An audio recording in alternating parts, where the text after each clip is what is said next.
So the plan for today is going to be to say a little bit more about the minimal model program. Specifically, the last time I showed there were kind of three possibilities for the way the minimal model program works, depending on whether your log canonical divisor is big, pseudo-effective but not big, or not pseudo-effective. This is going to roughly correspond to the conjectural, which, 20 years ago this was like a very conjectural picture, and now it's, there's still pieces that are conjectural, but we know that a lot of the picture is true. But this conjectural picture, the birational classification of varieties. So that's the plan for today. And then on Monday, I'm going to, we're going to have a little bit of an interlude, and the story behind this is that I saw a problem on Twitter that I was like, oh, this is perfect for my class. I can show how you use birational geometry to solve this number theory problem. And the number theory problem is the following. It's, just to say you have x cubed plus y cubed plus z cubed equals a cubed. And the goal is to just find all the integer solutions to this. So what kicked this off was someone noticed that you have 3, 4, and 5, and it's 6 on this side. And so you can use birational geometry.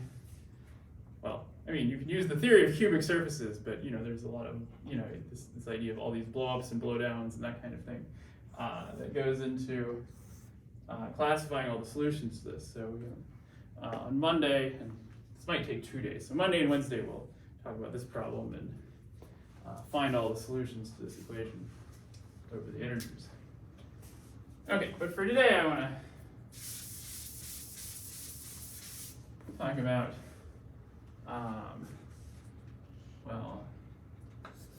numerical and Mitaka/Dira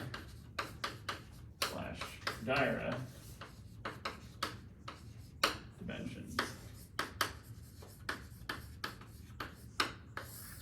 Okay, and so the idea behind these concepts is we want some tools for handling pseudo-effective divisors that are not big. So let me just give you kind of the conceptual picture is that for any projective variety x, let's for simplicity's sake say it's q factorial or even smooth, then you can think about the divisors, numerical classes of divisors in the Néron severity space. So this, this is inside NSX with R coefficients. And then, if you take the cone of every effective divisor, then you take the interior of that cone, those are all the big divisors. So this is called the big cone. And you'll recall that a divisor is big if and only if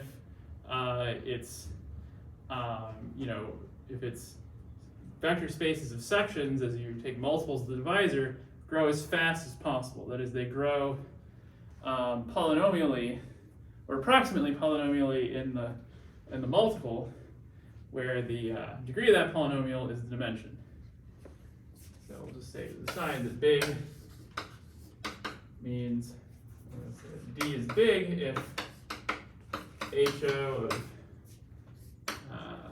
small h here because it's the dimension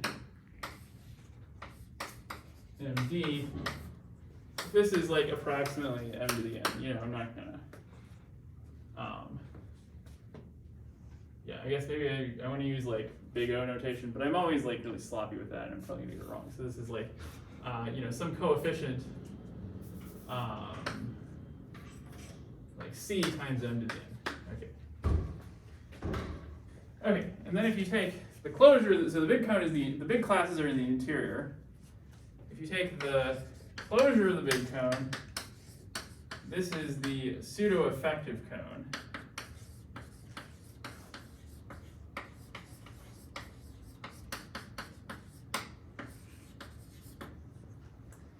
And here's where we kind of, and this place is where kind of like the still unknown parts of the minimal model program kind of live. So when you have a divisor in the pseudo-effective cone, well, it might have sections and it might not. But you sort of expect it to have sections. Like if the variety is well behaved, so in particular if this is X is a Mori dream space, then every pseudo-effective divisor, you know, if it's a rational class, is gonna, some multiple of it is an integral class and it's gonna have sections. You know, it may not be the first multiple of the section, but you eventually, you keep taking multiples and it does have them. Okay, so, you know, for a divisor that's not big, so for an arbitrary divisor,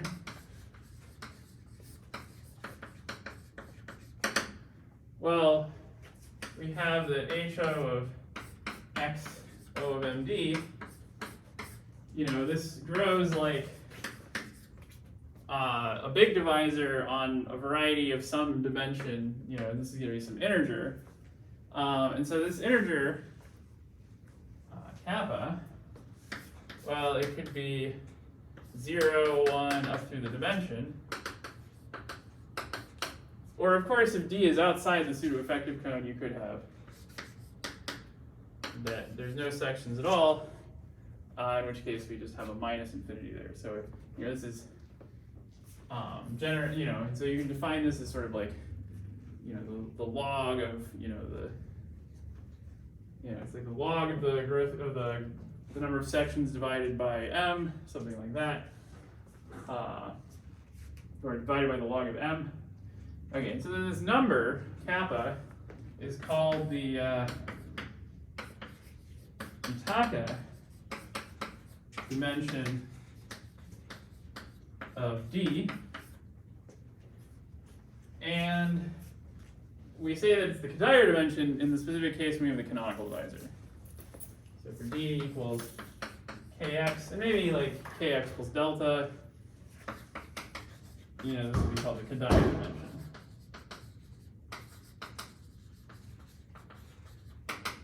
Okay, and so the story with the MMP so far is that we have a really nice grasp on the case when this number is n and when this number is minus infinity. But everything in between is a little bit funny.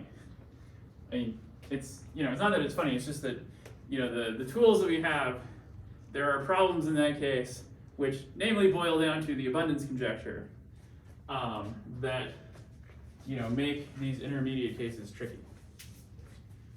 Okay, so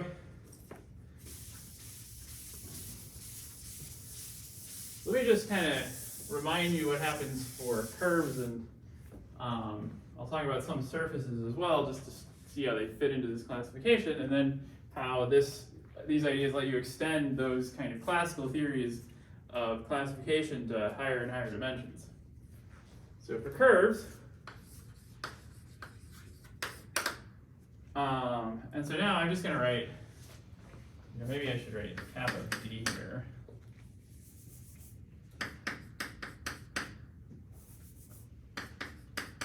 And then if I don't write a D, it means I just mean the Kadir dimension. So D, if there's no D, you assume it means the canonical divisor. So the first thing is that these curves, the Kadir dimension is a topological invariant. It's not just a birational invariant, but it's, you know, if you move the curve around in a moduli space, it stays the same. So curves are, of course, topologically classified by their genus, and in genus 0, this is where the Kadir dimension is minus infinity. And, you know, that's a familiar fact, just that there's no pluricanonical forms, there's anticanonical forms. So the cotangent bundle of this guy is negative, so the tangent bundle is positive. So the G equals 1 case, this is where the Kadir dimension is 0. And, you know, this is because a genus 1 curve is a group scheme, and so that forces, you know, all the differentials to be trivial, and so in particular the canonical forms are trivial. And more generally, this is like, so this is the Calabi-Yau case. So this one here, this is the Fano case. This is the Calaba-Yau case. And then the last one is, your G greater than equal to 2. The Geiger dimension is 1. And this is known as the general type case. So, I've always been a little suspicious of this terminology, where it's just like, oh yes, and all the rest are general. It's like, okay, I suppose. Of course, there's kind of like a whole theory hidden under here where it's like, okay, well, if you want to understand the curves of genus G greater than or equal to 2, then you can build the moduli space by embedding them using their canonical divisor. Well, maybe you need pluricanonical divisor. In fact, if the curve is hyperelliptic, you need to take 3 times the canonical divisor to get an actual embedding.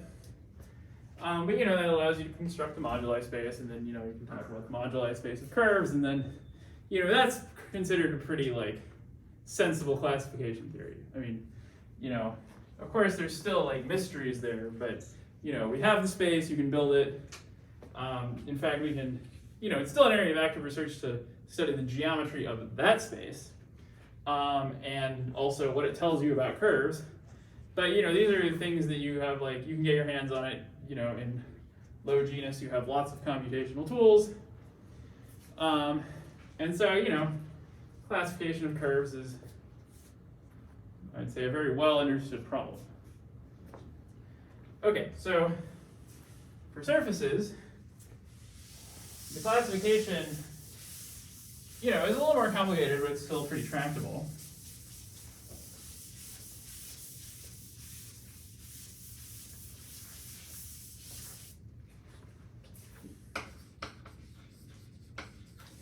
So for surfaces, well, it's, you can't just say, okay, well, I look at the genus, because that's not quite, an invariant by itself. That doesn't classify, you don't get a bounded family in that case. What you have to do is you have to look at both, I forget exactly, I think it's you have to look at probably the genus, maybe the second plurigenus, and also the irregularity. Yeah, I was like, what is the name for the H1? It's the irregularity, that's right. Yeah, so you have the and then that's that's the classical theorem, which now it's the Enriquez-Kodaira classification of surfaces that says that you need only those invariants to get a bounded family. But from the perspective of minimal model theory, we can we don't have to be so precise. We can take kind of a little bit of a coarser description, because this is one that's going to generalize nicely.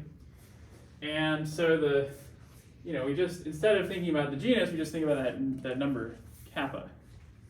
So when kappa equals minus infinity, you have ruled surfaces.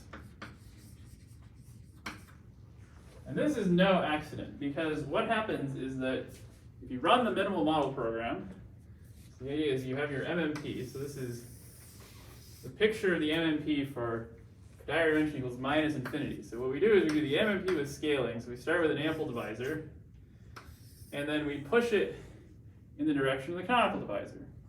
Well, the canonical divisor is outside the big cone.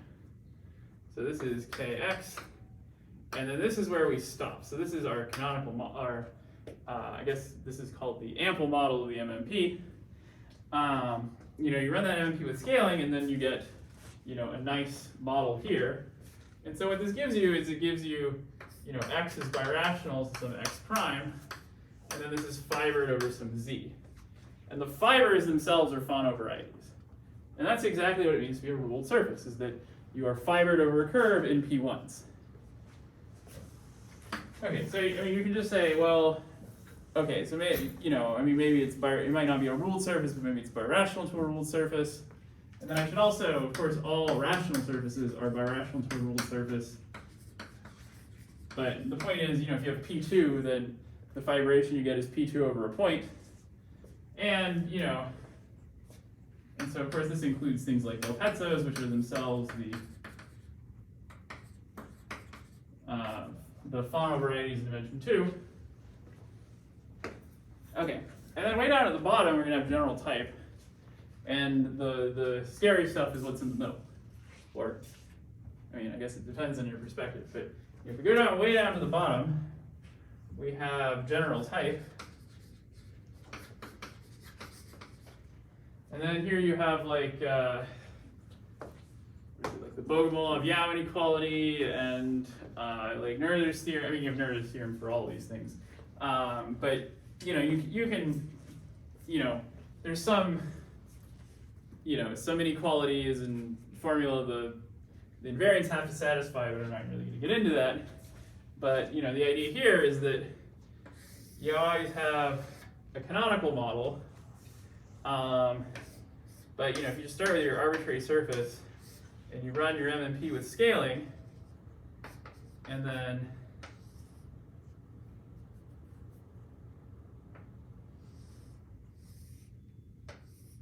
you know, the idea is if you go all the way to this edge here, this gets you the canonical model, which has canonical singularities.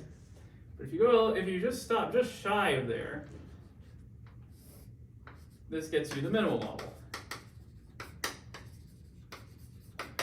You know, so this has terminal, aka smooth singularities, and this is the thing that we showed existed a while back, that using Castelnuovo's contractibility theorem, that we could produce a surface where that was birational to our original one was smooth, and the canonical divisor was Neff. And moreover, it was unique. Now, all those things are going to be true in higher dimensions. Well, sort of. I mean, instead of smooth, we're going to have terminal, and we're no longer going to have uniqueness. Okay, so, you know, and then, you know, if you go all the way over here, well, our MMP with scaling didn't say you could go all the way to kx. But the point is that if you do the log MMP, so if you know, if I add, you know, if I take, you know, say there's like a delta over here, then I can add a little bit of delta, and then my MMP can terminate here. And, you know, because delta is small, I can guarantee that, you know, I can make it so that the singularities aren't too bad. And in fact, you know, I get log terminal singularities, but actually they're canonical singularities if I'm just taking k. And I started with a smooth surface. Okay, so that's the general type case. And then in the middle, we have, so this one is cap equals 2. In the middle, we have cap equals 0 and cap equals 1. And these are kind of the middle cases. And, you know, here, the point is you have an elliptic fibration. So the idea is that this kappa equals 1, it corresponds to, you have a general type curve at the bottom, and then the fibers are going to be things with trivial canonical divisor. Well, for curves, that's going to be genus 1 curves. Okay, and then kappa equals 0. Well, here, you know, there's a classification, and the things you get are, I should put lines in between these. Well, you get abelian surfaces that, you know, might be the most direct generalization of you know, this genus 1 curve, because this is like a higher dimensional group scheme. Probably the most famous example in here are the K3 surfaces. And then you also have the Enriquez surfaces, which, you know, the idea is that it's like a K3 surface is where K is trivial. And then here, this is a obtained from a K3, certain K3 surfaces by taking, you have an involution on them, you take a quotient by the involution. And so this canonical divisor is torsion with order 2. So twice the canonical divisor is trivial, coming from that that covered by a K3 surface. Okay, so, you know, you could do like a whole course just on K3 surfaces themselves. They're, you know, quite, I mean, I still think quite mysterious. There's a lot known about them because people just study them a lot. But, you know, the reason they study them a lot is because there's kind of a lot going on with them. So there's still interesting questions about them. You know, definitely, you know, I think one of the big questions that's being studied now is just about rational points and rational curves on these K3 surfaces. And so, you know, here, I mean, kind of depends on what you mean by Calabi-Yau, but no one will ever deny that a K3 surface is Calabi-Yau. kind of depends on whether you want to put simply connected in the definition, but this is sort of, where the Calabi-Yau things hang out.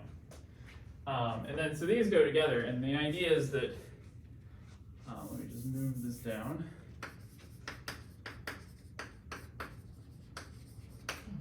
Is that you have same picture as before, you have your pseudo-effective cone, but now Kx is right on the boundary.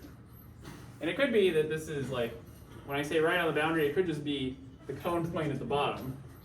But this is kind of a schematic picture. So this is a little more faithful to the cap equals 1 case if I'm thinking of this as like, it's a ray, whereas the cap equals 0 case, it's like it's the origin. But either way, you have this kind of thing, is that you have A in here, and then you run your MMP, and then eventually you get to like, some log terminal model. So you get something where Kx is nef, but this model you get, it's still full dimension. So what the MMP gives you is just, something birational to your original x, but it doesn't tell you about collapsing, it doesn't tell you anything about this fibration. And then here, you're like, where's the fibration? Well, the fibration is you just contract the thing to the origin, and K is trivial on the fibers. So what we want is if we could go all the way out to here, and we knew that this divisor had nice properties, then what we would get is we'd get a picture like this one, where instead of the fibers being covered by being phonos, they are instead K-trivial. So here what we want is we want X to Z with the relative canonical divisor trivial, like numerically trivial, let's say. And in this case we have it, but that comes from the classical theory of surfaces and not from minimal model theory, because minimal model theory is not yet powerful enough to get us this statement yet. So this is kind of where the abundance conjecture comes in. Okay, so one more thing about this is that these are ruled surfaces, they're covered by rational curves. So that's always, that's what goes on here, is that if you have a variety where minus kx is ample, where you have a phono variety, then that's what's called rationally connected. You can take any pair of points, and you can find a rational curve between them, which is quite remarkable. For ruled surfaces, that's not true in general, but they're instead what's called, they're ruled, so in particular what's called uniruled, which basically just means covered by rational curves. And so there's the conjecture, I think this usually gets attributed to Mori, which says that a variety is uniruled if and only if its Cadair dimension is minus infinity. And thanks to understanding phono varieties in the minimal model program, we can almost prove this conjecture. So the one case, let me just say the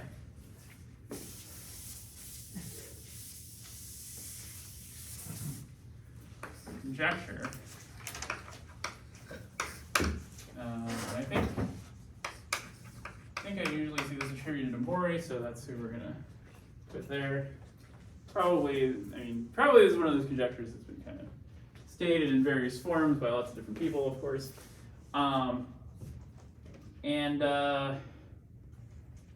Right, so the conjecture says that X, it's a projective variety, is uniruled, which, never mind what this means. Let's just say this means covered by, rational curves. The issue here is that it's like, you could have like a dense set of rational curves on a K3 surface, but no like covering families. The idea is that you have a family that kind of densely covers the variety, but I don't want to get bogged down by technical definitions. If and only if Cadair dimension of X is minus infinity. Okay, and so if the Cadair dimension is minus infinity, you have this picture, the conjecture is true. Because, you can just say, you run the MMP, you get to here, and then you have this phono fibration, and then we know that the phono varieties have rational curves on them. I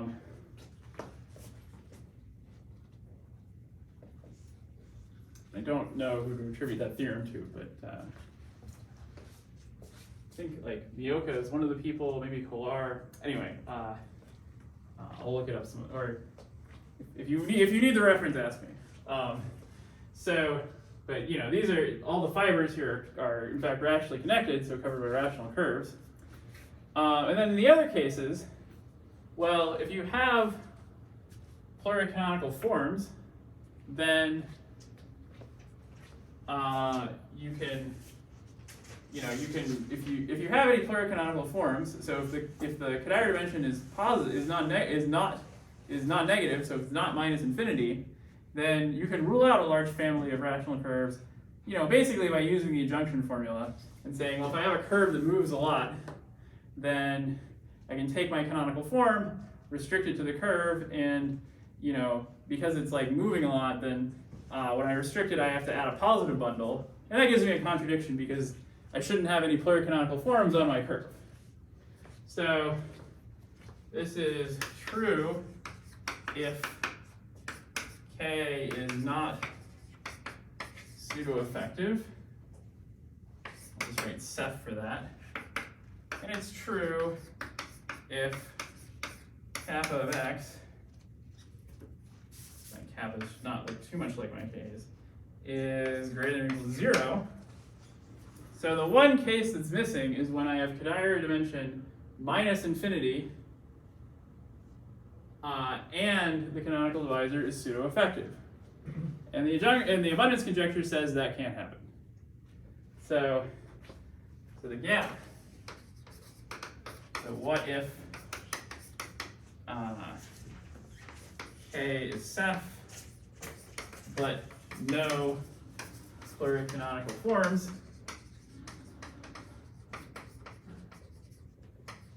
And the abundance conjecture, which is probably, I would say, the most significant open conjecture in minimal model theory, says that this cannot happen.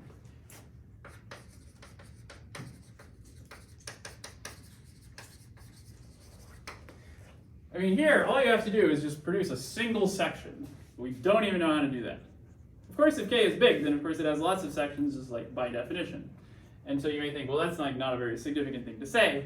But when you're thinking from this perspective, you're thinking, oh, you know, I already know what my, you know, I have my variety, and let's say I kind of already know what all the divisors theory looks like, so I have kind of the big cone and the pseudo-effective cone laying around. And if I just say, okay, well, where is Kx? Well, oh, it's in the big cone. Well, then we know what happens. We're fine. Or it's outside the pseudo-effective cone. Then we're fine. But it's like right in the middle, then you have a problem.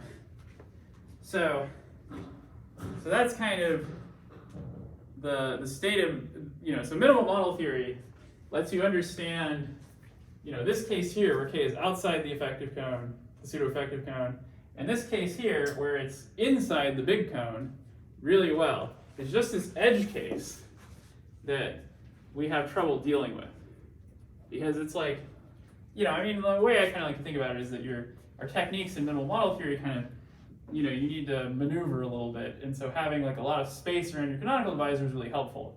But if you're like up against a wall, then, you know, you're in trouble. And then here, it's like, well, you don't need to get all the way up to K because, you know, there's nothing out there. So you can say, well, I can just be in the middle and this is fine. Okay, so I think, how are we doing on time? Okay, it's 1:30. Okay, so I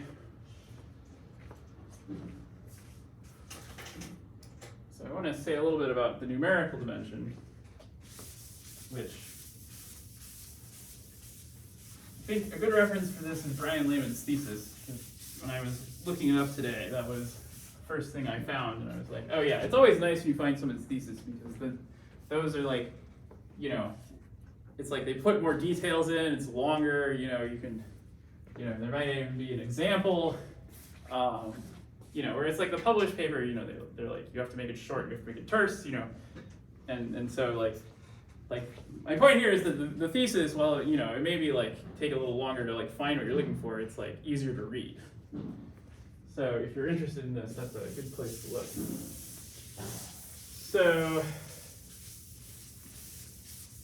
So this sort of question. So, another way to think about this thing with abundance is that if you're in the pseudo-effective cone, that's supposed to be the cone where the Itaka dimension is non-negative.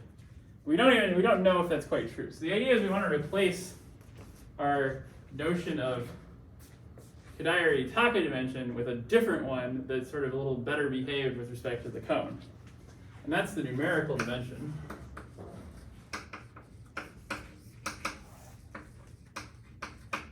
So this usually goes by nu of xd. I guess I could just write d.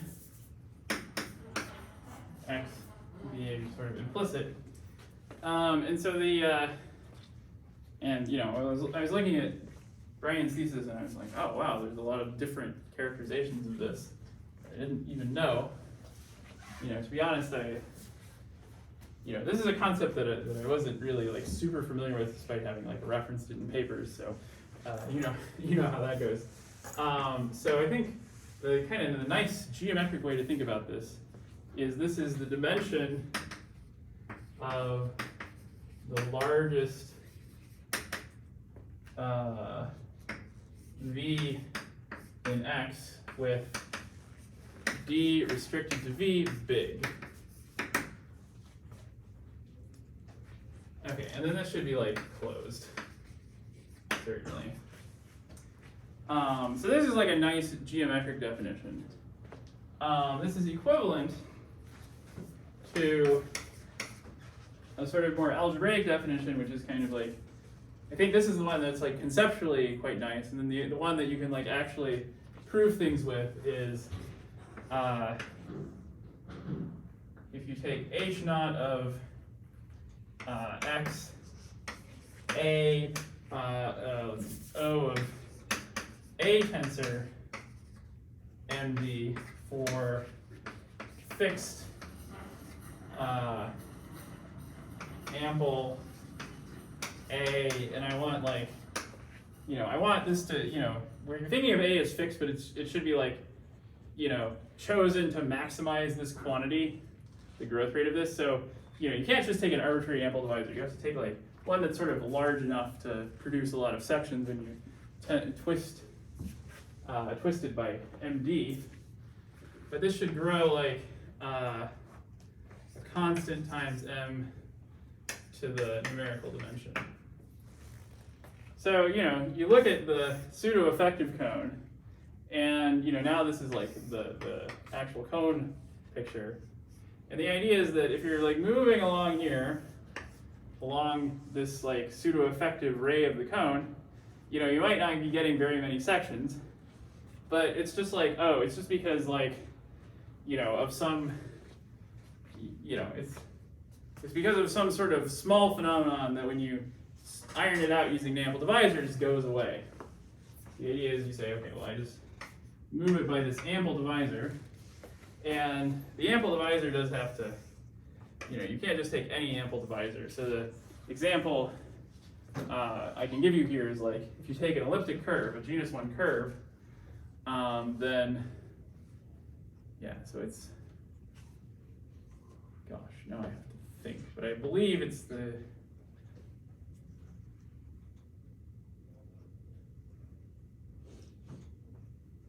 wait, no, that's not a good example. But if you take a higher genus curve, this works. Okay. If you take like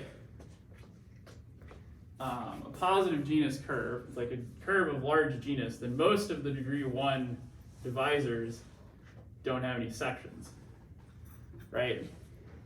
And so the idea is you can take like, you can so you should be able to find like a D where like if you just like tensor it by like just degree 1, you pick some, if you just kind of pick a random degree 1 line bundle, a random D, then none of these are going to have any sections because you can just sort of set it up so that you avoid this locus where you get like a copy of the curve. So, but of course, if you just take, if you take something of high enough degree, like, well, you make the degree large enough that Riemann-Roch just precludes you from having any, just that Riemann-Roch, spits out a positive number, then you have to have, you have to have sections. So, you know, once you make it go up big enough and you kind of get rid of the H1s, then this is how fast it's supposed to grow.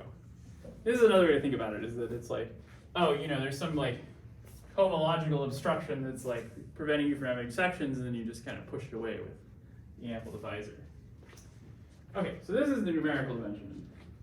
And so one way to think about the abundance conjecture is it's saying that the numerical dimension and the Yutaka-Kodaira dimension are the same. So that if you actually, and I believe that's, I believe you can actually like, you know, you can kind of think of this as a sort of like finite, like the abundance conjecture is really a finite generation statement. It's saying that, that it's not saying that the canonical ring itself is finitely generated, because that's like, you know, if there's no sections, that's true. So that's sort of a boring statement. But if you take the multi-section ring kind of around here, then that's something that's going to be finitely generated.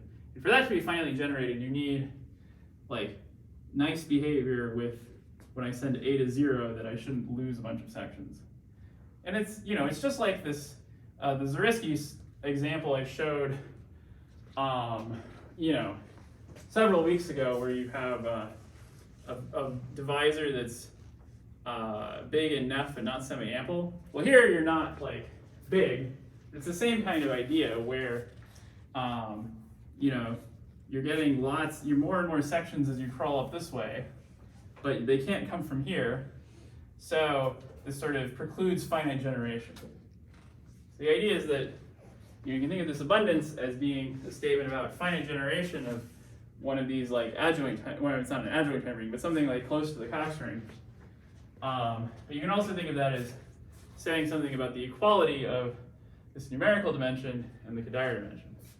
So to say this is always greater than or equal to the Kodaira dimension of the divisor.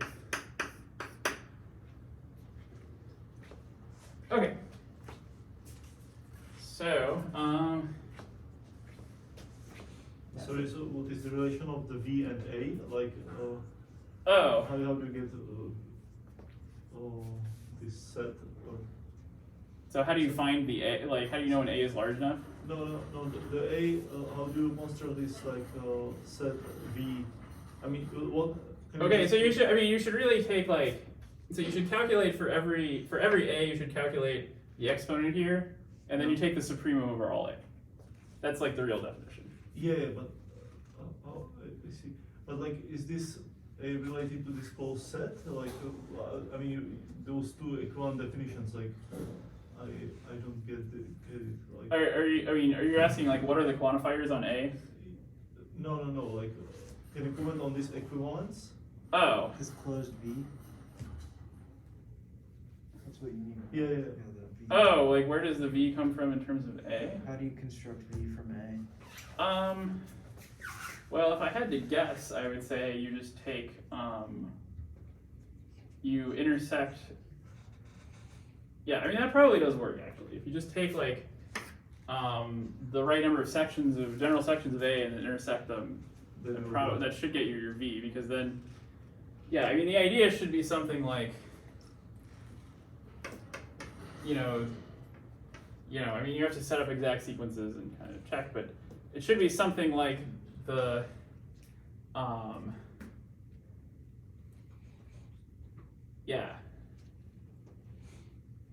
it should be something like, you're restricting the sections and they still grow at the same rate as you do that restriction to, like, to each copy of A. That is. But I mean, to be honest, I'm just making that up. I've never actually, I only read the introduction, I didn't read the proof.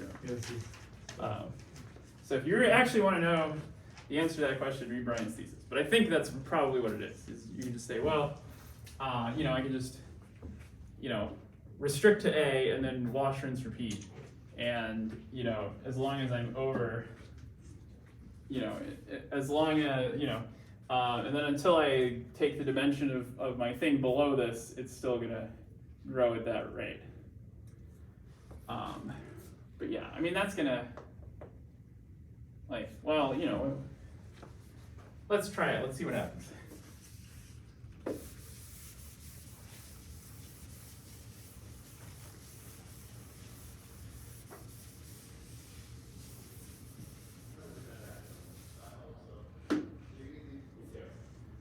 you have O of MD to O of A tensor MD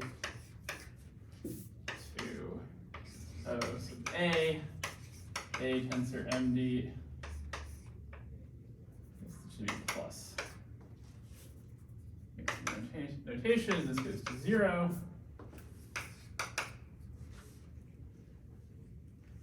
Okay, but, oh no, you take a bigger ample divisor.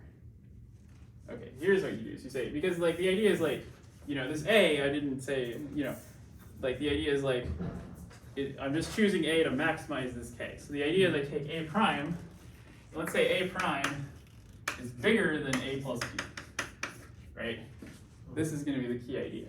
And so then, I want to do this, and then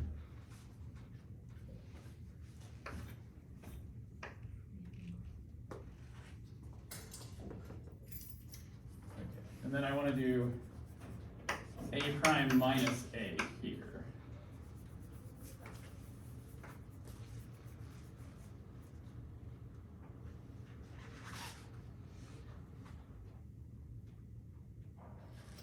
Right, okay, so this is the, okay, so maybe I want an A here and an A prime here.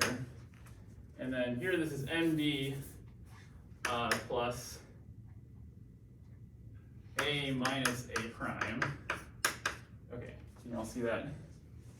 And then this one is O of A prime A plus MD. Okay. Okay, and the point is I don't have to care about the H1. And then what I can say is that, well, this guy is going to be 0 because I just like, you know, I made my A prime bigger than my A. And then this one is going to sit inside that one. And so this one will grow faster than that one. But now I have to be a little careful because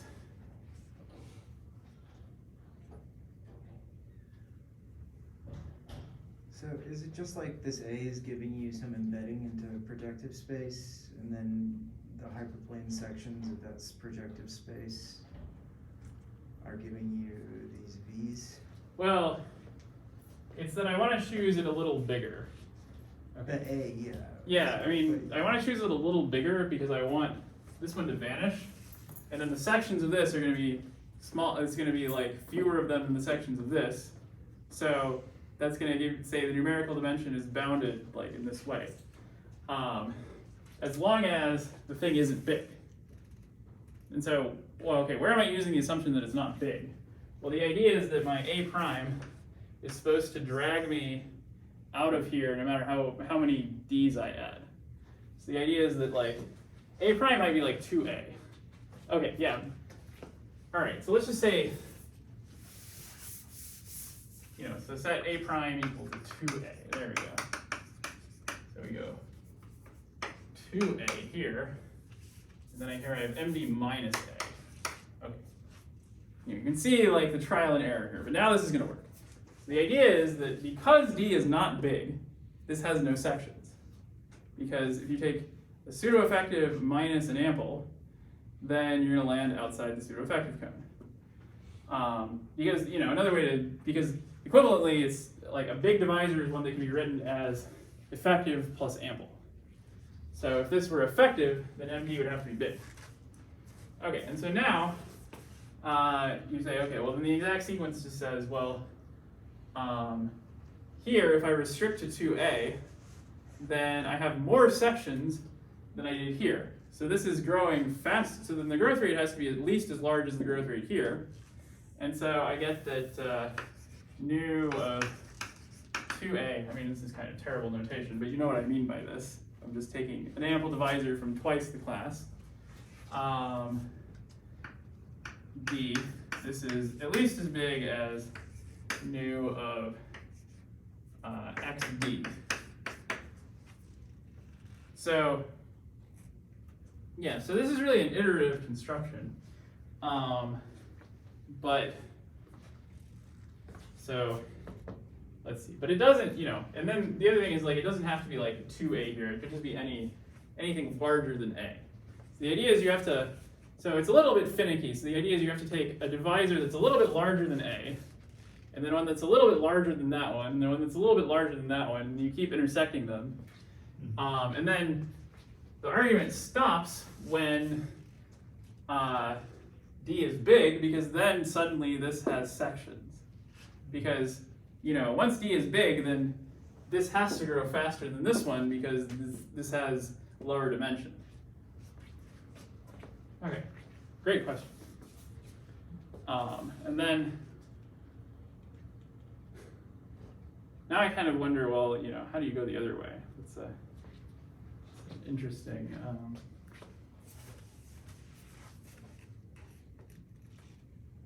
Yeah, but you know, maybe it's something like if you take like an ample divisor where sections generate the ideal sheaf of V or something. Is that going to do it? Because like, okay, what is the idea? You want to say, you want to lift a section from V, right? Like if you could lift all the sections from V up to X, then you would be done. And so the idea is that, let's see, so, right, so the other direction, okay, so let's try it. The idea is I want to lift sections from my V of, you know, A tensor MD, and then I have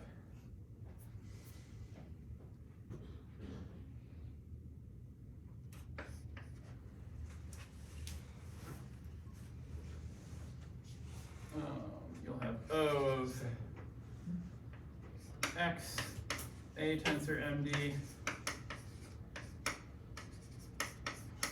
Then over here, I'm going to have the ideal sheaf of V twisted by A tensor MD. Okay, so then the abstraction to lifting sections is going to be an H1. So let's see. So,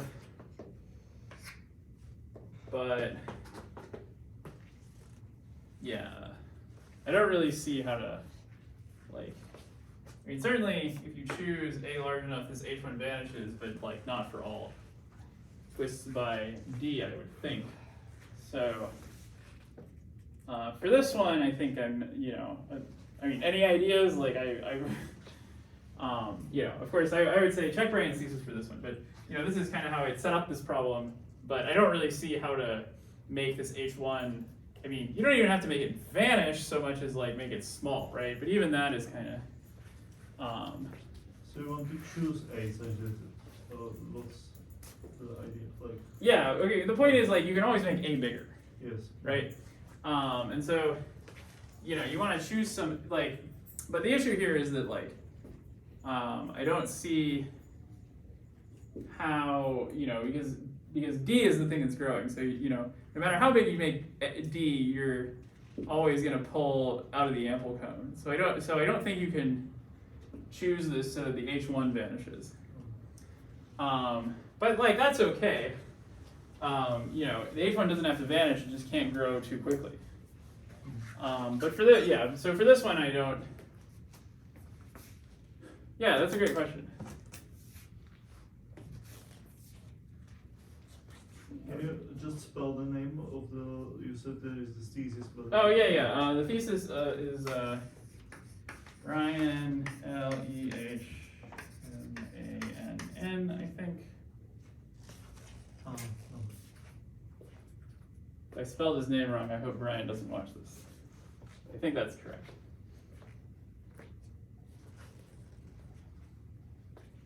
Okay, so I think this is a good place to wrap up. So next time we'll have an arithmetic geometry aside. I'll show you how to use some techniques from the theory of surfaces to solve an interesting arithmetic geometry problem.